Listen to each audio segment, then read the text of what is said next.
నమస్తే సార్. మీ పేరేంటండి? నా పేరు వికాస్ అండి. నేను బంజారాస్ ట్రాఫిక్ కానిస్టేబుల్ మాట్లాడుతున్నాను. చెప్పండి సార్. ఇప్పుడు ఎస్పెషల్లీ ఏంటంటే ట్రాఫిక్ రూల్స్ పాటించకుండా ఇప్పుడు మధ్యలోనే వెళ్ళిపోతూ ఉంటారు. అలాంటి వాళ్ళకి మీరు ఏం చెప్పాలనుకుంటున్నారు? సిగ్నల్ పాటిస్తే ఏంటంటే యాక్సిడెంట్లు కాకుండా ఎవరు వేరే ఎదుటి వాళ్ళకు కూడా యాక్సిడెంట్లు కాకుండా సేఫ్ సైడ్గా ఇంటికి వెళ్ళాలంటే సిగ్నల్ జంప్ అనేది చేయకూడదు అనమాట. మేము కరెక్ట్ డైరెక్షన్ ఇస్తాము. ట్రాఫిక్ బట్టి ఇట్లాంటి సిగ్నల్ ఏ సిగ్నల్ ఎక్కువ తీసుకోవాలి, ఏం సిగ్నల్ కరెక్ట్ పంపించాలనేది మేము చూసుకుంటాం దాని విషయంలో. మీరు అలా అని చెప్పి సిగ్నల్ రెడ్ ఉన్నా కూడా సిగ్నల్ జంప్ చేయడం వల్ల ఎదుటి వాళ్ళకి యాక్సిడెంట్ కావచ్చు, చిన్నపిల్లలు ఉండొచ్చు, వాళ్ళ ఫ్యామిలీ ఎమర్జెన్సీ ఎక్కడికైనా వెళ్తుండొచ్చు. వాళ్ళకి మన ప్రాబ్లం ఏంటంటే పెద్ద ఇష్యూ అవుతుంటుంది. నియర్ బై హాస్పిటల్ ఉంటుంది, ట్రాఫిక్ జామ్ ఉంటుంది, అంబులెన్స్ రావడానికి టైం పడుతుంది వాళ్ళకు. ఇవన్నీ ఉంటాయి కాబట్టి అట్లాంటివి జరగకుండా ఉండాలంటే మీ సిగ్నల్ జంప్ చేయడం కానీ జరగకూడదు.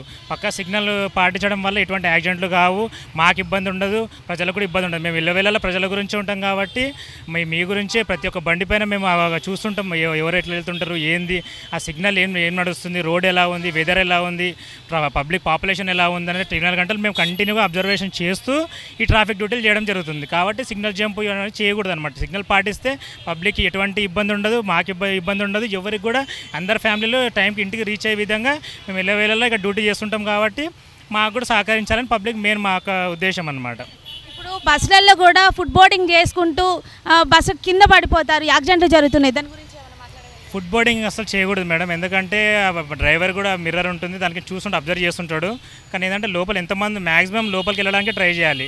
ఆ బయటికి ఉంటాడు, ఓవర్టేక్ చేస్తుంటారు. ఓవర్టేక్ చేస్తున్నప్పుడు ఆ సైడ్ తాకింది అనుకోండి, అది కింద పడిపోవడం వల్ల దాని టైర్ కింద పడిపోయి చనిపోయే అవకాశం ఉంటుంది. అది పెద్ద హెవీ వెహికల్ కాబట్టి కింద పడి చిన్న గాలితో బయటపడే అవకాశాలు ఉండవు.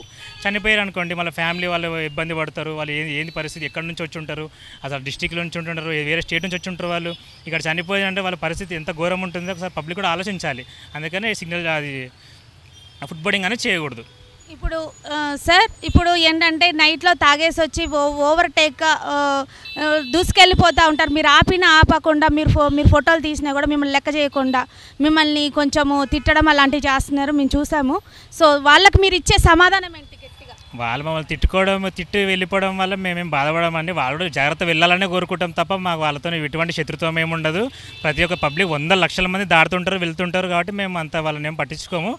మనకు ఉద్దేశం ఏంటంటే వాళ్ళు సేఫ్గా వెళ్ళిపోవాలి. మనం తిట్టుకున్నా పర్వాలేదు, కానీ వాళ్ళు సేఫ్గా ఇంటికి వెళ్తే మాకు చాలా ఇంపార్టెంట్. అందుకే వాళ్ళు సిగ్నలింగ్ చూస్తుంటాము. మరీ ఓవర్ స్పీడింగ్ తాగడం చేయడం ఇట్లా వెళ్తుంటే ముందు సిగ్నల్ అలర్ట్ చేసుకుంటాము. వాళ్ళని ఆపడము చేయడము, కేసు బుక్ చేయడం అనేది లీగల్ ఏం చేయాలో అది చేస్తుంటాము. కాబట్టి అలాంటి చేయకూడదు అనమాట. ర్యాష్ డ్రైవింగ్ అంటే సడన్ బ్రేక్ పడకపోవడము అట్లాంటి ఏం జరిగింది అనుకోండి, పెడెస్ట్రియన్ క్రాసింగ్ అవుతుంటారు, వాళ్ళకి యాక్సిడెంట్ ఎగిరిపోవడం వల్ల మళ్ళీ చాలా ఇబ్బంది, కుటుంబాలు రోడ్ల మీద పడే అవకాశాలు ఉంటాయి. కాబట్టి అలా చేయడం తప్పు, అది అందరూ తెలుసుకోవాలి. అందుకే ఇవాళ రేపు అందరూ ఎడ్యుకేటెడ్ క్యాండిడేట్సే ఉన్నారు కాబట్టి ఎవరు కూడా అలా చేయొద్దని మేము మా పోలీసులకి ఉద్దేశం మెయిన్ అండి. అంటే మెయిన్ వచ్చేసి ఉద్దేశం ఏంటంటే చలానా ఎక్కువ కట్టించుకుంటారు మీరు అని చెప్పేసి. చలాన్ ఇంపార్టెంట్ కాదండి. వాళ్ళు సేఫ్గా ఉండాలి, వాళ్ళు నెక్స్ట్ టైం అది రిపీట్ చేయకుండా ఉండాలి అన్నదే ఇంపార్టెంట్ తప్పితే చలాను ఆ డబ్బులు దాని విషయం అనేది ఇంపార్టెంట్ కాదు. మెయిన్లీ ఏంటంటే వాళ్ళు నెక్స్ట్ టైం చేయకూడదు రిపీటెడ్. ఏంటంటే సిగ్నల్ జంప్ రాంగ్ రూట్ అవడం వల్ల ఇవన్నీ యాక్సిడెంట్ అయితే కాబట్టి వాళ్ళకి ఒక చిన్న పనిష్మెంట్, జస్ట్ వాళ్ళకి ఒక అవగాహన రావాలి, నెక్స్ట్ టైం చేయకూడదు అన్న ఉద్దేశంపైనే చలాన్ సిస్టమ్ ఉంటుంది తప్ప అది వేరేది ఏమి ఉండదు మేడం. ఇప్పుడు చిన్న పిల్లలకు స్కూళ్ళల్లో చెప్తా ఉంటారు ట్రాఫిక్ రూల్స్ పాటించాలి, ఏ సిగ్నల్ ఆగితే ఏ సిగ్నల్ పోవాలనేది. దాని గురించి ఒక్కసారి చెప్పగలరా? స్కూళ్ళలో మెయిన్ పబ్లిక్ తెలుసుకోవాల్సింది ఏంటంటే సిగ్నల్ గురించి పేరెంట్స్ పక్కా చూపించాలండి. వాళ్ళకి రెడ్ సిగ్నల్ ఉన్నప్పుడు ఆగాలి, పెడెస్ట్రియన్ క్రాసింగ్ లైన్స్ ఉంటే దాని మీదే మనం దాటాలి. ఒకవేళ ట్రాఫిక్ కోసం మనం చేయి చూపించుకుంటూ దాటాలి, ఎవరైనా పోలీసులు ఉంటే పోలీసులు సాయం తీసుకొని రోడ్డు దాటాలి అన్నది వాళ్ళకి టీచర్స్ కానీ పిల్లలు కానీ పేరెంట్స్ కానీ అందరూ వాళ్ళ ఫ్యామిలీ మెంబర్స్ పిల్లలకి చిన్నప్పటి నుంచే నేర్పిస్తే సిగ్నల్స్ పైన అవగాహన ఉంటుంది. ఇప్పుడు రన్నింగ్ సిగ్నల్ ఉన్నా కానీ కూడా అందరూ దాటేస్తున్నారు, అది కరెక్ట్ కాదు.